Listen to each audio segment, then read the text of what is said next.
Price lord hallelujah. ನನ್ನ ಒಡೆಯನು ರಕ್ಷಕನು ವಿಮೋಚಕನ ಅತಿ ಬೇಗನೆ ಬರಲಿರುವ ಮೊದಲಿಂಗನಾದ ಯೇಸು ಕ್ರಿಸ್ತ ನಾಮದಲ್ಲಿ ಬಂದಿರೋ ಒಂದು ಪ್ರತಿಯೊಬ್ಬರು ಕೂಡ ನಾನು ತಿಳಿಸ್ತಾ ಇದ್ದೀನಿ. ದೇವರು ನಿಮ್ಮನ್ನು ಅತ್ಯಧಿಕವಾಗಿ ಆಶೀರ್ವಾದ ಮಾಡಲಿ. ಸಮಯದಲ್ಲಿ ನಮ್ಮ ಬಲಗೈಯನ್ನು ಮೇಲೆ ಕೆತ್ತೋಣ, ಈ ವಾಕ್ಯವನ್ನು ಅರಿಕೆ ಮಾಡೋಣ. ಯೆಹೋವನು ಒಳ್ಳೆಯವನು, ಆತನ ಕೃಪೆಯು ಶಾಶ್ವತವಾಗಿರುವುದು.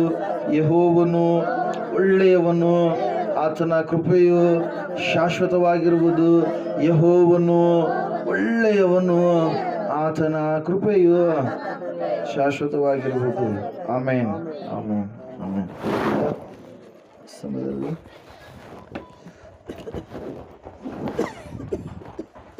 ಮೊನ್ನೆ ದಿನ ನಾವು ಯಾವ ವಾಕ್ಯವನ್ನು ಧ್ಯಾನ ಮಾಡಿದೆ, ಯಾರು ನೆನಪು ಮಾಡ್ತೀರಾ?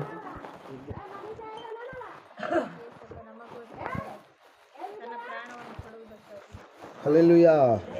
ಯೇಸು ಕ್ರಿಸ್ತನು ಈ ಲೋಕಕ್ಕೆ ಬಂದಿರತಕ್ಕಂಥ ಉದ್ದೇಶಗಳನ್ನು ನಾವು ನೋಡ್ತಾ ಇದ್ದೀವಿ. Hallelujah, praise the Lord. Hallelujah. ಇವತ್ತು ಎರಡನೇ ಉದ್ದೇಶವನ್ನು ನಾವು ನೋಡೋಣ.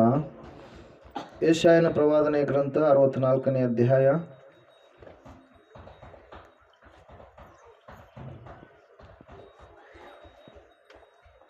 ಮೊದಲನೆಯ ವಾಕ್ಯ. ಆಹಾ, ನೀನು ಆಕಾಶವನ್ನು ಸೀಳಿ ಇಳಿದು ಬರಬಾರದೆ. ನಿನ್ನ ದರ್ಶನವು ಉಂಟಾಗಿ ಪರ್ವತಗಳು ಅಲುಗಿದರೆ ಎಷ್ಟೋ ಒಳ್ಳೆಯದು. ಒಣಗಿಡಕ್ಕೆ ಹತ್ತುವ ಕಿಚ್ಚಿನ ಪ್ರಕಾರವು ನೀರನ್ನು ಕುದಿಸುವ ಉರಿಯೋಪಾದಿಯಲ್ಲಿಯೂ ನೀನು ಪ್ರತ್ಯಕ್ಷನಾಗಿ ನಮ್ಮ ನಿರೀಕ್ಷೆಗೆ ಮೀರಿದ ಭಯಂಕರ ಕೃತ್ಯಗಳನ್ನು ನಡೆಸಿ ನಿನ್ನ ನಾಮ ಮಹತ್ತನ್ನು ನಿನ್ನ ಶತ್ರುಗಳಿಗೆ ತಿಳಿಯಪಡಿಸಿ ಜನಾಂಗಗಳನ್ನು ನಿನ್ನ ದರ್ಶನದಿಂದ ನಡುಗಿಸಬಾರದೆ. ಹೌದು, ನೀನು ಇಳಿದು ಬಂದು ಪರ್ವತಗಳು ನಿನ್ನ ದರ್ಶನದಿಂದ ಅಲುಗಿದರೆ ಎಷ್ಟೋ ಲೇಸು. ನಿನ್ನನ್ನು ಬಿಟ್ಟರೆ ನಿರೀಕ್ಷಿಸುವವನಿಗೆ ಕಾರ್ಯಕರ್ತನಾದ ಯಾವ ದೇವರನ್ನು ಆದಿಯಿಂದಲೂ ಯಾರು ಕೇಳಲಿಲ್ಲ, ಯಾರ ಕಿವಿಗೂ ಬೀಳಲಿಲ್ಲ, ಯಾರ ಕಣ್ಣು ಕಾಣಲಿಲ್ಲ ಎಂಬುದೇ. ಹಲ್ಲೆಲೂಯಾ. ಧರ್ಮವನ್ನು ಅನುಸರಿಸಲು ಸಂತೋಷಪಟ್ಟು ನಿನ್ನ ಮಾರ್ಗದಲ್ಲಿ ನಡೆಯುತ್ತಾ ನಿನ್ನನ್ನು ಸ್ಮರಿಸುವವರಿಗೆ ಪ್ರಸನ್ನನಾಗಿದ್ದಿ. ನಮ್ಮ ಮೇಲಾದರೂ ಹಲ್ಲೆಲೂಯಾ ರೋಷಗೊಂಡಿದ್ದಿ. ಆದರೂ ನಾವು ಪಾಪವನ್ನು ನಡೆಸುತ್ತಾ ಬಂದೆವು. ಬಹುಕಾಲದಿಂದ ಪಾಪದಲ್ಲಿ ಮುಳುಗಿರುವ ನಮಗೆ ರಕ್ಷಣೆಯಾದೀತೆ. ಹಲ್ಲೆಲೂಯಾ. ದೇವರ ವಾಕ್ಯ ಹೇಳ್ತಾ ಇದೆ, ಸತ್ಯವೇದ ಹೇಳ್ತಾ ಇದೆ, ದೇವರು ಈ ಲೋಕಕ್ಕೆ ಬರಬೇಕು ಎಂಬುದಾಗಿ ಮೊದಲೇ ಆತನು ಒಂದು ನಿಯಮವನ್ನ ಮಾಡಿದವನಾಗಿದ್ದಾನೆ. ಹಲ್ಲೆಲೂಯಾ. ಎರಡನೇ ಉದ್ದೇಶ, ದೇವರು ಈ ಲೋಕಕ್ಕೆ ಬಂದಿರುವಂಥದ್ದು ಯಾವುದಕ್ಕಾಗಿ ಅಂದರೆ ಪ್ರೇರೆ, ಯಾವುದಕ್ಕಾಗಿ ಆತನು ಈ ಲೋಕಕ್ಕೆ ಬಂದ? ಅದ್ಭುತ ಆಶ್ಚರ್ಯ ಕಾರ್ಯಗಳನ್ನ ಮಾಡುವುದಕ್ಕಾಗಿ ಬಂದ. ಹಲ್ಲೆಲೂಯಾ. ಸತ್ಯವೇದ ಹೇಳ್ತಾ ಇದೆ, ಯೆಶಾಯನ ಪ್ರವಾದನೆ ಗ್ರಂಥದಲ್ಲಿ 64ನೆಯ ಅಧ್ಯಾಯದಲ್ಲಿ ಏನಂತೇಳಿ, ಒಣಗಿಡಕ್ಕೆ ಹತ್ತುವ ಕಿಚ್ಚಿನ ಪ್ರಕಾರವು ನೀರನ್ನು ಕುದಿಸುವ ಉರಿಯೋಪಾದಿಯಲ್ಲಿಯೂ ನೀನು ಪ್ರತ್ಯಕ್ಷನಾಗಿ ನಮ್ಮ ನಿರೀಕ್ಷೆಗೆ ಮೀರಿದ ಭಯಂಕರ ಕೃತ್ಯಗಳನ್ನ ನಡೆಸಿ ಎಂಬುದಾಗಿ. ಹಲ್ಲೆಲೂಯಾ. ಸತ್ಯವೇದದಲ್ಲಿ ನಾವು ನೋಡ್ತಾ ಇದ್ದೇವೆ ಪ್ರಿಯರೇ, ಈ ಲೋಕಕ್ಕೆ ದೇವರು ಯಾಕೆ ಬಂದನಂದ್ರೆ ಆತನು ಮೊದಲನೇದಾಗಿ ತನ್ನ ಪ್ರಾಣವನ್ನು ಕೊಡುವುದಕ್ಕೆ ಬಂದನು. ಎರಡನೇದಾಗಿ ಅದ್ಭುತ ಆಶ್ಚರ್ಯ ಕಾರ್ಯಗಳನ್ನ ನಾವು ಯಾವುದನ್ನು ನಿರೀಕ್ಷೆ ಮಾಡ್ತಾ ಇದ್ದೇವೆ ಆ ನಿರೀಕ್ಷೆಗೆ ಮೀರಿದಂಥ ಭಯಂಕರವಾದ ಕೃತ್ಯಗಳನ್ನ ಮಾಡುವುದಕ್ಕಾಗಿ ಈ ಲೋಕಕ್ಕೆ ಆತನು ಹೊರಟು ಬಂದಂಥ ದೇವರಾಗಿದ್ದಾನೆ. ಸತ್ಯವೇದದಲ್ಲಿ ನಾವು ನೋಡ್ತಾ ಇದ್ದೇವೆ, ಸತ್ಯವೇದ ಹೇಳ್ತಾ ಇದೆ, ಆಕಾಶವನ್ನ ಸೀಳಿ ದೇವ್ರು ಹೆಂಗ್ ಬಂದಂತೆ? ಮನುಷ್ಯನಾಗಿ ಬಂದ. ಹಲ್ಲೆಲೂಯಾ.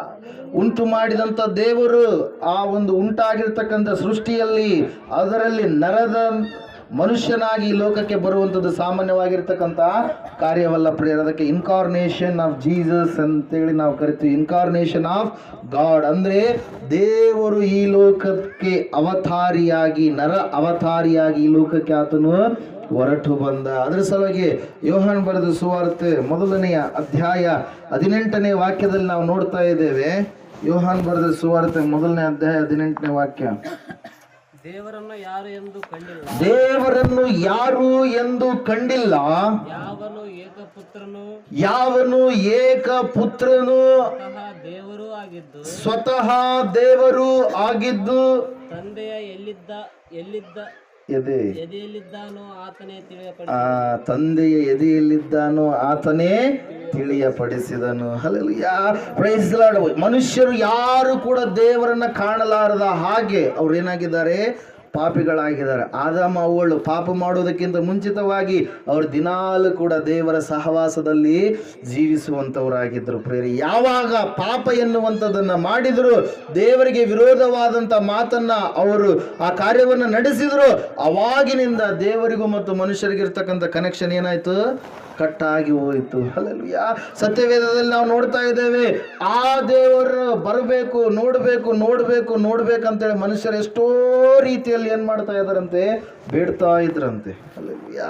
ಅದರ ಸಲುವಾಗಿ ಪ್ರವಾದಿ ಹೇಳ್ತಾನಲ್ರಿ, ಯೆಶಾಯ ಏನಂತೇಳಿ, ನೀನು ಆಕಾಶವನ್ನ ಸೀಳಿ ಇಳಿದು ಬರಬಾರ್ದು. ದೇವ್ರೇ, ನೀನು ಆಕಾಶವನ್ನ ಸೀಳಿ ಇಳಿದು ಬಾ, ನಮಗೆ ರಕ್ಷಣೆ ಬೇಕಾಗಿದೆ, ನಮ್ಮ ಪಾಪಕ್ಕೆ ಮುಕ್ತಿ ಬೇಕಾಗಿದೆ. ನೀನು ಬಂದ್ರೆ ಮಾತ್ರ ಆ ಕಾರ್ಯ ನಮ್ಮ ಜೀವಿತದಲ್ಲಿ ನಡೆಯುವುದಕ್ಕೆ ಸಾಧ್ಯ. ನೀನು ಬಂದ್ರೆ ಮಾತ್ರ ಆ ಒಂದು ಅದ್ಭುತವಾದಂಥ ಕಾರ್ಯವನ್ನು ಮಾಡುವುದಕ್ಕೆ ಸಾಧ್ಯ. ನೀನು ಬಂದ್ರೆ ಮಾತ್ರ ಆ ನಮ್ಮ ಪಾಪಗಳನ್ನ ಅಣಗಿಸುವುದಕ್ಕೆ ಸಾಧ್ಯ.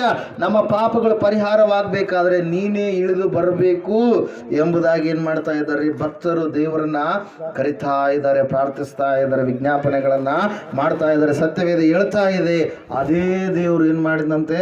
ಕೆಳಗಡೆ ಇಳಿದು ಬಂದ. ಹೆಂಗ್ ಬಂದ? ನರ ಮನುಷ್ಯನಾಗಿ ಬಂದ. ಹಲ್ಲೆಲೂಯಾ. ಎರಡನೇದಾಗಿ ದೇವರು ಯಾವುದ್ರ ಸಲುವಾಗಿ ಬಂದರಿ? ಯಾವುದ್ರ ಸಲುವಾಗಿ ಬಂದ? ಅದ್ಭುತಗಳನ್ನ ಮಾಡುವುದಕ್ಕಾಗಿ. ಹಲ್ಲೆಲೂಯಾ. ಆತನು ಎಂಥ ಅದ್ಭುತಗಳನ್ನು ಮಾಡಿದ? ನಾವು ಯಾವುದನ್ನು ನಿರೀಕ್ಷಿಸಿರಲಿಲ್ವೋ ಆ ನಿರೀಕ್ಷೆಗೆ ಮೀರಿದಂಥ ಅದ್ಭುತಗಳನ್ನು ಮಾಡಿದ. ಯೇಸು ಮಾಡಿದ ಅದ್ಭುತಗಳು ಉಪಾದಿಯಲ್ಲಿ ಯಾರಾದರೂ ಮಾಡಿದಾರಾ?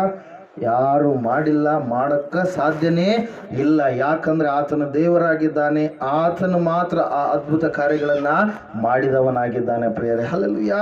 ದೇವರ ವಾಕ್ಯದಲ್ಲಿ ನಾವು ನೋಡ್ತಾ ಇದ್ದೇವೆ, ಸತ್ಯವೇದ ಹೇಳ್ತಾ ಇದೆ, ದೇವರ ಪುತ್ರನು ಸ್ವತಃ ದೇವರು ಆಗಿದ್ದು ತಂದೆಯ ಎದೆಯಲ್ಲಿದ್ದಾನೋ ಆತನೇ ಏನ್ ಮಾಡಿದಂತೆ? ದೇವರನ್ನ ತಿಳಿಯಪಡಿಸಿದ್ನು. ಯೇಸುವಿನ ಮೂಲಕವಾಗಿಯೇ, ನರ ಮನುಷ್ಯನಾಗಿ ಬಂದಿರತಕ್ಕಂಥ ಯೇಸು ಕ್ರಿಸ್ತನ ಮೂಲಕವಾಗಿಯೇ ನಾವು ತಂದೆಯಾದ ದೇವರನ್ನ ಸೇರುವುದಕ್ಕೆ ಸಾಧ್ಯ. ದೇವರು ನರಾವತಾರಿಯಾಗಿ ಬಂದ. ಇಲ್ಲೇ ಎರಡು ಮಿಸ್ಅಂಡರ್ಸ್ಟ್ಯಾಂಡಿಂಗ್ಗಳಾಗ್ತಾ ಇರ್ತವೆ. ಹಲ್ಲೆಲೂಯಾ. ಯೇಸು ಸ್ವಾಮಿ ದೇವ್ರು ಅಂತಾರೆ, ಯೇಸು ಸ್ವಾಮಿ ಮಗ ಅಂತಾರೆ. ಇದು ಹೆಂಗ್ರಿ ಅಂತೇಳಿ. ಹಲ್ಲೆಲೂಯಾ. ಮಿಸ್ಅಂಡರ್ಸ್ಟ್ಯಾಂಡಿಂಗ್ ನಾವು ಮಾಡ್ಕೊಬಾರ್ದು, ತಪ್ಪಾಗಿ ನಾವು ತಿಳ್ಕೊಳ್ಬಾರ್ದು. ಹಲ್ಲೆಲೂಯಾ. ವಾಕ್ಯ ಹೇಳ್ತಾ ಇದೆ, ಆತನು ಏನಾಗಿದ್ದಾನಂತೆ? ಇದ್ರಂಗೆ ಮಿಸ್ಅಂಡರ್ಸ್ಟ್ಯಾಂಡಿಂಗ್ ಮಾಡ್ಕೊಂಡ್ರು ಪ್ರಿಯರಿ. ಯಾರು? ಇಬ್ರು ಶಿಷ್ಯರು. 14ನೇ ಅಧ್ಯಾಯ 6ನೇ ವಾಕ್ಯದಲ್ಲಿ 6, 7, 8 ಯೋಹನ್ ಬರೆಸುವರು. ಫಿಲಿಪ್ಪಿ ಮತ್ತು ತೋಮ ಅವರ ವಿಷಯವಾಗಿ ನಾವು ನೋಡ್ತಾ ಇದ್ದೇವೆ. ತೋಮನು ಆತನನ್ನು, ಸ್ವಾಮಿ ನೀನು ಎಲ್ಲಿಗೆ ಹೋಗುತ್ತೀಯೋ ನಮಗೆ ತಿಳಿಯದು. ಸ್ವಾಮಿ ನೀನು ಎಲ್ಲಿಗೆ ಹೋಗುತ್ತೀಯೋ ನಮಗೆ ತಿಳಿಯದು. ಮಾರ್ಗವು ಹೇಗೆ ತಿಳಿದಿತು ಎಂದು ಕೇಳಲು. ಮಾರ್ಗವು ಹೇಗೆ ತಿಳಿದೀತು ಎಂದು ಕೇಳಲು ಯೇಸು ಅವನಿಗೆ ನಾನೇ ಮಾರ್ಗವು ಸತ್ಯವೂ ಜೀವವೂ ನಾನೇ ಮಾರ್ಗವು ಸತ್ಯವೂ ಜೀವವೂ ಆಗಿದ್ದೇನೆ. ನನ್ನ ಮೂಲಕವಾಗಿ ಹೊರತು ಯಾರೂ ತಂದೆಯ ಬಳಿಗೆ ಬರುವುದಿಲ್ಲ. ನೀವು ನನ್ನನ್ನು ಅರಿತಿದ್ದರೆ ನನ್ನ ತಂದೆಯನ್ನು ಅರಿಯುತ್ತಿದ್ದೀರಿ. ಹಂಗೆ ಕಂಟಿನ್ಯೂ ಮಾಡಿ.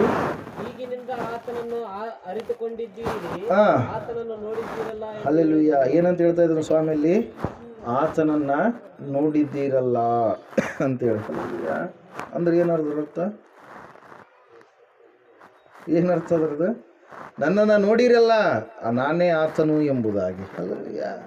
Price the Lord. ಹಲ್ಲೆಲೂಯಾ. ಇಲ್ಲಿ ವಾಕ್ಯದಲ್ಲಿ ನಾವು ನೋಡ್ತಾ ಇದ್ದೇವೆ. ಮತ್ತೆ ಇನ್ನು ಸಂದೇಹ ಪಟ್ಟ ಅಂತ ಸಂದರ್ಭದಲ್ಲಿ ಫಿಲಿಪ್ಪನು, ಸ್ವಾಮಿ ನಮಗೆ ತಂದೆಯನ್ನು ತೋರಿಸು, ನಮಗೆ ಅಷ್ಟೇ ಸಾಕು ಅಂದನು. ಯೇಸು ಅವನಿಗೆ, ಫಿಲಿಪ್ಪನೇ, ನಾನು ಇಷ್ಟು ದಿವಸ ನಿಮ್ಮ ಸಂಗಡ ಇದ್ದರೂ ನೀನು ಇನ್ನೂ ನನ್ನನ್ನು ಅರಿತುಕೊಳ್ಳಲಿಲ್ಲವೇ? ನನ್ನನ್ನು ನೋಡಿದವನು ತಂದೆಯನ್ನು ನೋಡಿದ್ದಾನೆ. ಹಲ್ಲೆಲೂಯಾ. Praise the Lord. ವಾಕ್ಯದಲ್ಲಿ ನಾವು ನೋಡ್ತಾ ಇದ್ದೇವೆ ಪ್ರಿಯರೇ, ದೇವರು ಎರಡನೇದಾಗಿ ಯಾಕೆ ಬಂದರೆ? ಅದ್ಭುತವನ್ನ ಮಾಡುವುದಕ್ಕಾಗಿ. ತಾನು ತಗ್ಗಿಸಿಕೊಂಡು ಏನು ಮಾಡಿದ? ಮನುಷ್ಯನಾಗಿ ಲೋಕಕ್ಕೆ ಹೊರಟು ಬಂದ. ಅದರ ಸಲುವಾಗಿ ಸತ್ಯವೇದ ಹೇಳ್ತಾ ಇದೆ, ಆತನು ಮನುಷ್ಯನಾಗಿ ಬರಲಾರದೆ ಇದ್ದಿದ್ರೆ ನಮ್ಮ ಪಾಪಗಳು ಕ್ಷಮಿಸಲ್ಪಡೋದಕ್ಕೆ ಸಾಧ್ಯ ಇರ್ತಾ ಇರಲಿಲ್ಲ. ಹಲ್ಲೆಲೂಯಾ. Praise the Lord. ಇಲ್ಲಿ ನಾವು ನೋಡ್ತಾ ಇದ್ದೇವೆ, ಆತನು ದೇವರಾಗಿದ್ದಾನೆ, ಮತ್ತೆ ಮನುಷ್ಯನಾಗಿ ಈ ಲೋಕಕ್ಕೆ ಹೊರಟು ಬಂದಿದ್ದಾನೆ. ಯಾಕೆ ಹೊರಟು ಬಂದ? ಮನುಷ್ಯನಾಗಿ ಯಾಕೆ ಹೊರಟು ಬಂದ? ನಮ್ಮನ್ನು ರಕ್ಷಿಸುವುದಕ್ಕಾಗಿ. ನಮ್ಮನ್ನು ರಕ್ಷಿಸಬೇಕಾದ್ರೆ ಏನು ಮಾಡಬೇಕಾತ? ತನ್ನ ಪ್ರಾಣವನ್ನ ಕೊಡಬೇಕು. ಯಾಕೆ? ದೇವರು ಅಲ್ಲಿದ್ದುಕೊಂಡೇ ಪಾಪವನ್ನು ಹೋಗ್ಲಾಡಿಸ್ಬೋದಾಗಿತ್ತಲ್ಲ, ಕೆಳಗಡೆ ಬರುವಂಥದ್ದು ಅವಶ್ಯಕತೆ ಇತ್ತ ಅಲ್ಲೆಲ್ಲೂಯ್ಯ ಇತ್ರಿ. ತಂದೆ ಮಾಡಿದಂಥ ಮಗ ಮಾಡಿದಂಥ ಸಾಲ ಯಾರು ತೀರಿಸ್ತಾರೆ? ತಂದೆ ತೀರಿಸ್ತಾನೆ. ಅದರಂಗೆ ಆದಾಮ ಅವ್ವಳಿಗೆ ತಂದೆಯಾಗಿ ಮಾವನಾಗಿ ಇರ್ತಕ್ಕಂಥ ದೇವರು ಅವರು ಮಾಡಿದಂಥ ಪಾಪ ಎನ್ನುವಂಥ ಸಾಲಕ್ಕೆ ಋಣವನ್ನು ಯಾರು ತೀರಿಸಿದ್ರಿ? ದೇವರು ತೀರಿಸಿದ. ಹಲ್ಲೆಲೂಯಾ. ಅಲ್ಲಿ ಇದ್ದುಕೊಂಡು ತೀರಿಸಿದ್ರೆ ಅದು ಅಲ್ಲ, ಆತನೇನಾಗಬೇಕು? ಮನುಷ್ಯನಾಗಿ ಲೋಕಕ್ಕೆ ಹೊರಟು ಬರಬೇಕು. ಅದರ ಸಲುವಾಗಿ ಸತ್ಯವೇದ ಹೇಳ್ತಾ ಇದೆ ಪ್ರಿಯರೇ, ಏನಂತೇಳಿ? ದೇವರು ನರಮನುಷ್ಯನಾಗಿ ಈ ಲೋಕಕ್ಕೆ ಆತನು ಹೊರಟು ಬಂದ ಕಾರಣ ಯಾವುದಕ್ಕಾಗಿ ಅಂದರೆ ಎಲ್ಲ ಮನುಷ್ಯರ ಪಾಪಗಳನ್ನು ತೊಳೆಯುವುದಕ್ಕಾಗಿ. ಹಲ್ಲೆಲೂಯಾ. ಮನುಷ್ಯರ ಪಾಪಗಳೆಲ್ಲ ತೊಳೆಯಲ್ಪಡಬೇಕಾದ್ರೆ ಆತನು ಮನುಷ್ಯನಾಗಿಯೇ ಬರಬೇಕು. ಆತನು ದೇವರಾಗಿ ಈ ಲೋಕಕ್ಕೆ ಬಂದರೆ ಏನಿಲ್ಲ, ನಮ್ಮ ಪಾಪಗಳು ತೊಳೆಯಲ್ಪಡೋದಕ್ಕೆ ಸಾಧ್ಯ ಆಗೋದಿಲ್ಲ. ಅದರ ಸಲುವಾಗಿ ಯೇಸು ಸ್ವಾಮಿಯನ್ನು ನೋಡ್ರಿ, ಆತನು ಎಲ್ಲರಂತ ಏನು ಮಾಡಿದ್ನಾರಿ? ನಡೆಯದ. ಆತನಿಗೆ ದೇಹ ಇತ್ತು. ಕೆಲವು ಜನರು ಬಂದಿದ್ದಾರೆ ಈಗ ಏನಂತೇಳಿ, ಯೇಸು ಸ್ವಾಮಿ ಆತ ಏನಾಗಿದ್ದಾನೆ? ಒಬ್ಬ ದೇವದೂತ ಆಗಿದ್ದಾನೆ ಅಂತೇಳಿ ಅವ್ರು ಏನು ಮಾಡ್ತಾರೆ? ಹೇಳುವವರಾಗಿರ್ತಾರೆ. ಯೆಹೋವನ ಸಾಕ್ಷಿಗಳಂತೇಳಿ ಬರ್ತಾರೆ. ತಂದೆಯಾದ ದೇವರೇ ದೇವರು, ಕುಮಾರನ ದೇವರಲ್ಲತ ಅಥವಾ ಒಬ್ಬ ದೇವದೂತ ಎಂಬುದಾಗಿ ಅವರು ಬೋಧನೆ ಮಾಡ್ತಾ ಇರ್ತಾರೆ ಪ್ರಿಯರೇ. ಹಲ್ಲೆಲೂಯಾ. ದೇವರ ವಾಕ್ಯ ಹೇಳ್ತಾ ಇದೆ, ಸತ್ಯವೇದ ಹೇಳ್ತಾ ಇದೆ ಸ್ಪಷ್ಟವಾಗಿ, ನನ್ನನ್ನು ನೋಡಿದವನು ತಂದೆಯನ್ನು ಕೂಡ ನೋಡಿದವನಾಗಿದ್ದಾನೆ. ಹಲ್ಲೆಲೂಯಾ. ಅನೇಕರಿಗೆ ಸಂದೇಹಗಳು ಬರ್ತವೆ ಪ್ರಿಯರ. ಆ ಸಂದೇಹಗಳಿಗೆ ಪರಿಹಾರ ಎಲ್ಲಿದೆ? ಸತ್ಯವೇದದಲ್ಲಿ ದೇವರು ಇರಿಸಿದ್ದಾನೆ. ಹಲ್ಲೆಲೂಯಾ. ಅದರ ಸಲುವಾಗಿ ದೇವರು ವಾಕ್ಯ ಹೇಳ್ತಾ ಇದೆ, ಎರಡನೇದಾಗಿ ಲೋಕಕ್ಕೆ ದೇವರು ಒಂದು ಅದ್ಭುತವನ್ನು ಮಾಡೋದಕ್ಕಾಗಿ ಬಂದ. ಯಾವ ಮನುಷ್ಯನು ಯಾರು ಕೂಡ ಮಾಡಲಾರದಂಥ ಅದ್ಭುತ. ಅದುವೇ ಯಾವ ಅದ್ಭುತ? ಶಿಲುಬೆಯನ್ನು ಹೊರುವಂಥದ್ದು. ಶಿಲುಬೆಯನ್ನು ಹೊರುವಂಥ ಒಂದು ಅದ್ಭುತಕ್ಕೆ ಮಿಗಿಲಾಗಿರ್ತಕ್ಕಂಥ ಅದ್ಭುತ ಮತ್ತೊಂದು ಇಲ್ಲ. ಹಲ್ಲೆಲೂಯಾ. ಯಾಕೆ ಹೇಳ್ರಿ? ಆ ಶಿಲುಬೆಯ ಭಾರ ಎಷ್ಟು ಭಾರ ರೀ? ಹಲ್ಲೆಲೂಯಾ. ಜೋಳ ಇರುತ್ತೆ, ನಾವೇನು ಮಾಡ್ತೀವಿ? ಕೆ ಜಿ ಲೆಕ್ಕ, ಟನ್ ಗಟ್ಟಲೆ, ಕ್ವಿಂಟಲ್ ಗಟ್ಟಲೆ ಅದನ್ನು ಏನು ಮಾಡ್ತೀವಿ? ಲೆಕ್ಕ ಮಾಡ್ತೀವಿ. ಬಟ್ಟೆ ಇರುತ್ತೆ, ಅದು ಕೆ ಜಿ ಗಟ್ಟಲೆ ಮಾಡ್ತಾರೆ. ಏನು ಮಾಡ್ತಾರೆ ರೀ? ಮೀಟ್ರ್ ಅಂತೇಳಿ ಹೇಳ್ತೀವಿ. ಹಲ್ಲೆಲೂಯಾ. ಹಲ್ಲೆಲೂಯಾ. ಪೆಟ್ರೋಲ್ ಡೀಸೆಲ್ ಇರುತ್ತೆ, ಅದಕ್ಕೊಂದು ತೂಕ ಇರುತ್ತೆ. ಹಲ್ಲೆಲೂಯಾ. ಅದು ಒಂದು ಲೀಟ್ರಲ್ಲಿ ಅದನ್ನೇನು ಮಾಡ್ತಾರೆ? ವ್ಯಕ್ತಪಡಿಸ್ತಾರೆ. ಅದಕ್ಕೆ ತಕ್ಕದಾಗಿರ್ತಕ್ಕಂಥ ಬೆಲೆ ಹಣದಲ್ಲಿ ಅದನ್ನೇನು ಮಾಡ್ತಾರೆ? ಕಟ್ಟುವವರಾಗಿರ್ತಾರೆ ಪ್ರಿಯರೇ. ಹಲ್ಲೆಲೂಯಾ. ಪ್ರತಿಯೊಂದು ವಸ್ತುವಿಗೆ ತನ್ನದೇ ಆಗಿರ್ತಕ್ಕಂಥ ಬೆಲೆ ಇದೆ. ಆದರೆ ಪಾಪದ ಬೆಲೆ, ಪಾಪದ ಭಾರದ ಬೆಲೆ ಏನಾಗಿದೆ? ಮನುಷ್ಯನಾಗಿ ಬಂದಿರತಕ್ಕಂಥ ಮನುಷ್ಯ ಕುಮಾರನ ರಕ್ತ. ಹಲ್ಲೆಲೂಯಾ. ಮನುಷ್ಯ ಕುಮಾರನ ಜೀವ, ದೇವಕುಮಾರನ ಜೀವ, ಅದಕ್ಕೆ ಏನಾಗಿದೆ? ಸಮಾನವಾಗಿರುವಂಥದ್ದಾಗಿದೆ. ಹಲ್ಲೆಲೂಯಾ. ದೇವರ ವಾಕ್ಯದಲ್ಲಿ ನಾವು ನೋಡ್ತಾ ಇದ್ದೇವೆ, ಆತನು ನಮ್ಮನ್ನ ಕ್ರಯ ಕೊಟ್ಟು ಏನು ಮಾಡಿದಾನಂತೆ? ಕೊಂಡುಕೊಂಡಿದ್ದಾನೆ. ಹಲ್ಲೆಲೂಯಾ. ಅದರ ಸಲುವಾಗಿ ಸತ್ಯವೇದದಲ್ಲಿ ನಾವು ನೋಡ್ತಾ ಇದ್ದೇವೆ ಪ್ರಿಯರೇ, ಯೇಸು ಸ್ವಾಮಿ ಈ ಲೋಕಕ್ಕೆ ಬೆಲೆಯನ್ನು ಏನು ಮಾಡಿದ್ನರಿ? ತೆತ್ತ. ಅದ್ರ ಸಲುವಾಗಿ ಹೇಳ್ತಾನಲ್ರಿ, ದೇವರು ಲೋಕದ ಮೇಲೆ ಎಷ್ಟೋ ಪ್ರೀತಿಯನ್ನಿಟ್ಟು ತನ್ನ ಒಬ್ಬನೇ ಮಗನನ್ನು ಕೊಟ್ಟನು. ಹಲ್ಲೆಲೂಯಾ. ಆತನನ್ನು ನಂಬುವ ಒಬ್ಬನಾದರೂ ನಾಶವಾಗದೆ ಎಲ್ಲರೂ ನಿತ್ಯ ಜೀವವನ್ನು ಪಡೆಯಬೇಕೆಂದು ಆತನನ್ನು ಕೊಟ್ಟನು. ಎಲ್ಲರೂ. ಹಲ್ಲೆಲೂಯಾ. Praise the Lord. ಆದರೆ ನಡೆಯುವಿಕೆ ಬಹಳ ಮುಖ್ಯ, ಸಾಕ್ಷಿಯ ಜೀವಿತ ಬಹಳ ಮುಖ್ಯ. ಮಧ್ಯದಲ್ಲಿ ಅನೇಕರು ಸಾಕ್ಷಿಯ ಜೀವಿತವನ್ನು ಕೆಡಿಸ್ಕೊಳ್ತಾ ಇರ್ತಾರೆ. ನಾವು ಸಾಕ್ಷಿಯ ಜೀವಿತವನ್ನು ಕೆಡಿಸ್ಕೊಳ್ಬಾರ್ದು. ಹಲ್ಲೆಲೂಯಾ. ಸತ್ಯವೇದ ಹೇಳ್ತಾ ಇದೆ ಪ್ರಿಯರೇ, ಎರಡನೇದಾಗಿ ದೇವರು ಆತನು ಮನುಷ್ಯನಾಗಿ ಈ ಲೋಕಕ್ಕೆ ಏನು ಮಾಡಿದ? ಹೊರಟು ಬಂದ ಶಿಲುಬೆಯನ್ನು ಹೊರುವುದಕ್ಕಾಗಿ, ಆ ಶಿಲುಬೆಯಲ್ಲಿ ಬೆಲೆಯನ್ನು ಕಟ್ಟುವುದಕ್ಕಾಗಿ. ಹಲ್ಲೆಲೂಯಾ. ಅನೇಕರು ಶಿಲುಬೆಗೆ ಹಾಕಲ್ಪಡ್ತಾ ಇದ್ರು ಆಗಿನ ದಿನಗಳಲ್ಲಿ. ಯಾವ ಕಾರಣಕ್ಕಾಗಿರಿ? ಅವರು ಏನಾದರೂ ಕೊಲೆ ಮಾಡಿದರೆ, ಅವ್ರು ಏನಾದರೂ ಕಳ್ಳತನ ಮಾಡಿದ್ರೆ, ಅವ್ರು ಏನಾದರೂ ವ್ಯಭಿಚಾರ ಮಾಡಿದ್ರೆ, ಅವ್ರು ಏನಾದರೂ ರೋಮನ್ ಗೌರ್ಮೆಂಟಲ್ಲಿರ್ತಕ್ಕಂಥ ಕೆಲವೊಂದು ನಿಯಮಗಳನ್ನು ಧಿಕ್ಕಾರ ಮಾಡಿದರೆ ಅವ್ರನ್ನ ಮಾತ್ರ ಶಿಲುಬೆಗೆ ಹಾಕ್ತಾ ಇದ್ರು. ಯೇಸು ಸ್ವಾಮಿ ಏನಾದರೂ ತಪ್ಪು ಮಾಡಿದಾನ? ಆತನ ಬಾಯಲ್ಲಿ ಯಾವ ವಂಚನೆಯೂ ಸಿಕ್ಕಲಿಲ್ಲ, ಯಾವ ತಪ್ಪನ್ನು ಕೂಡ ಆತನು ಮಾಡಲಿಲ್ಲ. ಅಷ್ಟು ಪರಿಶುದ್ಧನಾಗಿ ಈ ಲೋಕದಲ್ಲಿ ಆತನು ಜೀವಿಸದನೆಂಬುದಾಗಿ ಹೇಳ್ತಾ ಇದೆ. ಆದರೆ ಆತನನ್ನೇನು ಮಾಡಿದ್ರು? ಶಿಲುಬೆಗೆ ಹಾಕಿದ್ರು. ಕಾರಣ ಒಂದೇ, ಏನ್ರಿ? ಅಲ್ಲಿ ಆತನು ಒಂದು ಅದ್ಭುತವನ್ನು ಮಾಡಿದ. ಹಲ್ಲೆಲೂಯಾ. ಆತನು ಎಂತಹ ಅದ್ಭುತವನ್ನು ಮಾಡಿದ? ನಿರೀಕ್ಷೆಗೆ ಮೀರಿದಂಥ ಅದ್ಭುತ. ಎಲ್ಲ ಜನಾಂಗಗಳು ಯಾವುದನ್ನ ಬೇಕು ಎಂಬುದಾಗಿ ಕೇಳ್ತಾ ಇದ್ರು ಅದನ್ನ ಆತನು ಮಾಡಿದ ಪ್ರಿಯರೇ. ಅದುವೇ ಯಾವುದಾಗಿದೆ? ಮೋಕ್ಷ ಮಾರ್ಗವನ್ನು ಆತನು ತೆರೆದಿಟ್ಟ. ಹಲ್ಲೆಲೂಯ. ಯಾವ ಮಾರ್ಗವನ್ನು ತೆರೆದಿಟ್ಟ? ಮೋಕ್ಷ ಮಾರ್ಗ, ಮುಕ್ತಿಯ ಮಾರ್ಗ, ಪರಲೋಕಕ್ಕೆ ಹೋಗುವಂತ ಮಾರ್ಗವನ್ನು ಆತನು ತೆರೆದಿಟ್ಟ.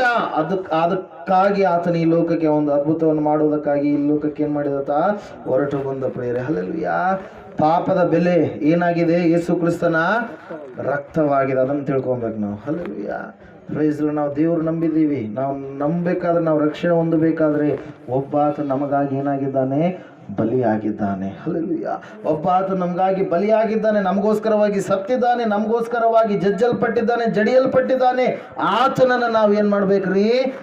ನೋಡುವವರಾಗಬೇಕು. ನಮ್ಮ ಜೀವಿತ ಇವಾಗ ಇದೀವಿ ಅಂದ್ರೆ ಕಾರಣ ಏನ್ರಿ? ನಾವು ಇದೀವಂದ್ರೆ ಕಾರಣ ಏನು?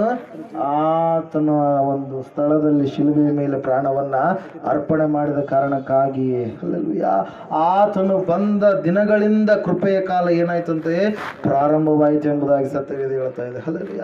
ಕೆಲವೊಂದು ಸಾರಿ ನಾವು ನೋಡ್ತಾ ಇರ್ತೀವಿ, ಮನುಷ್ಯರು ಏನಾದ್ರು ತಪ್ಪು ಮಾಡಿದಾಗ ಅವಾಗ ನಂಗೆ ಏನಾಗ್ಬಿಡ್ಲಿ, ಬೇಗ ಸತ್ರೆ ಬೇಸರುತ್ತೆ. ಆದಿಕಾಂಡದಲ್ಲಿ ಹಳೆ ಒಡಂಬಡಿಕೆಯಲ್ಲಿ ನಾವು ನೋಡುವಾಗ ಯಾರು ತಪ್ಪು ಮಾಡ್ತಿದ್ರು ಹಂಗೆ ಅವ್ರಿಗೆ ಏನಾಗ್ತಾ ಇತ್ತು? ಶಿಕ್ಷೆ ಆಗ್ತಾ ಇತ್ತು. ಅಲ್ಲಿ ಆದರೆ ಕೃಪೆ ಕಾಲದಲ್ಲಿ ದೇವ್ರು ಏನು ಮಾಡ್ತಾ ಇದ್ದಾನೆ? ಕರುಣಿಸ್ತಾ ಇದ್ದಾನೆ, ಕೃಪೆಯನ್ನು ತೋರಿಸ್ತಾ ಇದ್ದಾನೆ. ಹಲ್ಲೆಲೂಯ. ಹಲ್ಲೆಲೂಯ. ಆದರೆ ನೀವು ಪುನಃ ಪಾಪದ ಬೆಲೆ ತತ್ತಿದ್ದಾನೆ, ಪುನಃ ನೀವು ಪಾಪದ ಕಡೆಗೆ ಹೋಗುವವರಾಗಬೇಡ್ರಿ. ಪುನಃ ಮತ್ತೆ ನೀವು ಪಾಪವನ್ನು ಕೂಡಿಸಿಟ್ಟುಕೊಳ್ಳುವವರಾಗಬೇಡ್ರಿ. ಕೊನೆಯದಾಗಿ ಒಂದು ವಾಕ್ಯ, 10ನೇ ಅಧ್ಯಾಯ ಇಬ್ರಿಯರಿಗೆ ಬರೆದ ಪತ್ರಿಕೆ 26ನೇ ವಾಕ್ಯ, ಕೊನೆಯದಾಗಿ. ಎಲ್ಲರಿಂದ ನಿಂತ್ಕೊಳ್ಳೋಣ.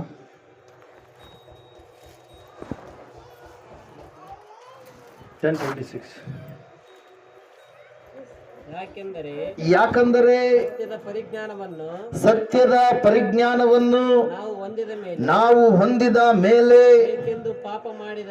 ಬೇಕೆಂದು ಪಾಪ ಮಾಡಿದರೆ ಪಾಪ ಪರಿಹಾರಕ್ಕಾಗಿ ಇನ್ಯಾವ ಯಜ್ಞವೂ ಇರುವುದಿಲ್ಲ. ಅತ್ಯಂತ ಭಯದಿಂದ ಎದುರು ನೋಡತಕ್ಕ ನ್ಯಾಯ ತೀರ್ಪು ದೇವರ ವಿರೋಧಿಗಳನ್ನು ದಹಿಸುವ ತೀಕ್ಷ್ಣವಾದ ಅಗ್ನಿಯು ಇವೆ. ಹಲ್ಲೆಲೂಯ. ಸತ್ಯದ ಪರಿಜ್ಞಾನ ಯೇಸುವನ್ನ ಹೊಂದಿದ ಮೇಲೆ ಬೇಕೆಂದು ಮತ್ತೆ ಪಾಪ ಮಾಡಿದರೆ ಅವಾಗ ಪಾಪ ಪರಿಹಾರಕ್ಕೆ ಬೇರೆ ಯಾವ ಯಜ್ಞವೂ ಕೂಡ ಇಲ್ಲ ಎಂಬುದಾಗಿ ಹೇಳ್ತಾ ಇದೆ ವಾಕ್ಯ ಪ್ರಿಯರೇ. ಹಲ್ಲೆಲೂಯ. ಈ ಸಮಯದಲ್ಲಿ ಯೇಸು ಎರಡನೇದಾಗಿ ಆತನು ಈ ಲೋಕಕ್ಕೆ ನರಾವತಾರಿಯಾಗಿ ಬಂದನು. ನರಾವತಾರಿಯಾಗಿ ಬಂದಂಥ ದೇವರು ಆತನು ಒಂದು ಅದ್ಭುತವನ್ನ ಮಾಡಿದನು. ಆ ಶಿಲುಬೆಯಲ್ಲಿ ಮಾಡಿದನು ಪ್ರಿಯರೇ.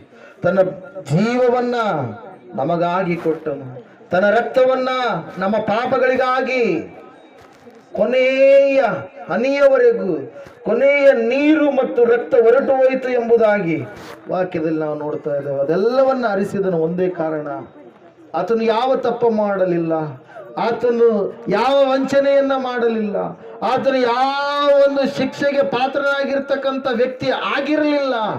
ಆದರೂ ಕೂಡ ಆತನು ಶಿಕ್ಷಿತನಾದನು. ಆತನು ನೀತಿವಂತನಾಗಿದ್ದಾಗಲೂ ಕೂಡ ಆತನು ಜಜ್ಜಲ್ಪಟ್ಟನು, ಜಡಿಯಲ್ಪಟ್ಟನು. ಕಾರಣ ಒಂದೇ, ಲೋಕದ ಪಾಪವನ್ನ ಹೊತ್ತುಕೊಂಡು ಹೋಗುವಂತ ದೇವರ ಕುರಿಮರಿಯಾಗಿ ಆ ಶಿಲುಬೆಯಲ್ಲಿ ಆತನು ಎಲ್ಲವನ್ನ ಸಹಿಸಿಕೊಂಡನು. ಆತನ ಮುಖಕ್ಕೆ ಉಗುಳಿದರು, ಆತನ ಗಡ್ಡವನ್ನ ಕಿತ್ತಿದರು, ಆತನಿಗೆ ಅವಮಾನವನ್ನ ಮಾಡಿದರು, ಮುಳ್ಳಿನ ಕಿರೀಟವನ್ನ ಇಟ್ಟರು. ಆದರೂ ಕೂಡ ಆತನು ಒಂದು ಮಾತನ್ನ ಬೈಯಲಿಲ್ಲ. ಸಮಯದಲ್ಲಿ ಪ್ರಿಯರೇ, ನಾವು ರಕ್ಷಣೆ ಹೊಂದಿದ್ದೇವೆ ನಿಜ. ಅದಕ್ಕೆ ಕಾರಣವಾಗಿರ್ತಕ್ಕಂಥ ಬೆಲೆ ಏನಾಗಿದೆ ಅದನ್ನ ಈ ಸಮಯದಲ್ಲಿ ನಾವು ತಿಳಿದುಕೊಳ್ಳೋಣ. ದೇವರು ಈ ಲೋಕಕ್ಕೆ ಬಂದಿದ್ದಾನೆ, ಕಾರಣ ಶಿಲುಬೆಯಲ್ಲಿ ಒಂದು ಅದ್ಭುತವನ್ನ ಮಾಡುವುದಕ್ಕಾಗಿ, ನಿರೀಕ್ಷೆಗೆ ಮೀರಿದ ಅದ್ಭುತವನ್ನ ಮಾಡುವುದಕ್ಕಾಗಿ, ಪರಲೋಕವನ್ನ ತೆರೆಯುವುದಕ್ಕಾಗಿ, ಪರಲೋಕವನ್ನ ಪರಿಚಯ ಮಾಡುವುದಕ್ಕಾಗಿ, ಪರಲೋಕಕ್ಕೆ ನಿನ್ನನ್ನು ಕರೆದುಕೊಂಡು ಹೋಗಬೇಕಾದ್ರೆ ಆತನ ನರಮನುಷ್ಯನಾಗಿ ಈ ಲೋಕಕ್ಕೆ ಬರುವುದು ಬಹಳ ಅವಶ್ಯಕವಾಗಿತ್ತು. ನರಮನುಷ್ಯನಾಗಿ ಬಂದ, ಒಂದು ಅದ್ಭುತವನ್ನ ಮಾಡಿದ. ನಮ್ಮನ್ನ ದೈವ ಮಕ್ಕಳು, ದೈವ ಪ್ರಜೆಗಳು, ದೇವರ ಮಕ್ಕಳು ಎನ್ನುವಂತ ಬಿರುದಿಗೆ ಆತನ್ನು ಪಾತ್ರ ಮಾಡಿದ ಪ್ರಿಯರೇ. ಸಮಯದಲ್ಲಿ ಅದನ್ನು ನಾವು ನೆನೆಸ್ಕೊಳ್ಳೋಣ. ಹಲ್ಲೆಲೂಯ. ಹಲ್ಲೆಲೂಯಾ, ಸ್ತೋತ್ರ ದೇವ.